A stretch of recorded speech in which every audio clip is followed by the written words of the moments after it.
Yaxshi holatda, puli arzon, ipotekaga 2 xona uy qidirgan yurtdoshlarimiz uchun bugun biz sizlar bilan Chilonzor tumani 21-kvartalda joylashgan 2 xonali uyimizni birgalikda ko'rib chiqamiz. Ko'rib turganlaringiz uyimiz mehmonxona qismi, konditsionerlarimiz bor. Ko'rib turganlaringdek eshiklar yaxshi holatda, yaxshidan qo'yilgan ekan. Stroyniy shkaflari bor bu yerda. Oshxonamiz o'z o'rnida qolgan ekan.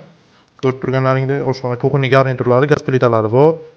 Romlar alishgan, panjaralar bilan qo'yilgan. Keyinchalik oshxonamiz o'rnini 1,5 3 bo'lgan balkonga ko'chirib, oshxonamizni ham bolalar xonasi sifatida bemalol foydalansalaring bo'ladi. Balkonimiz 1,5 3 bo'lgan balkon tapchan qo'yib qo'yilgan ekan. Ko'rib turganlaringdek bu yerda ham romlar alishgan.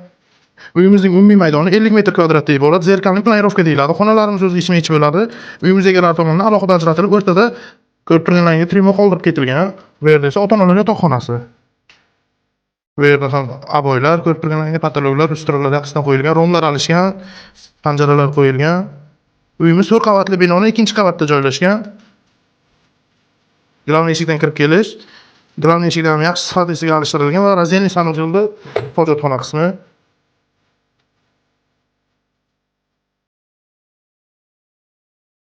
Aytib o'tganimdek, uyimiz umumiy maydoni 50 metr kvadratdan iborat. 4 qavatli binoning 2-qavatda joylashgan ushbu uyimizni mo'ljaliga keladigan bo'lsak, Uchtepa hokimiyat ro'parasi, Karomat to'yxona orqasida joylashgan ushbu uyimizda videoda ko'rgan barcha mebel va texnikalaring bilan birgalikda egalari 64 ming AQSh dollar narxlashmoqda.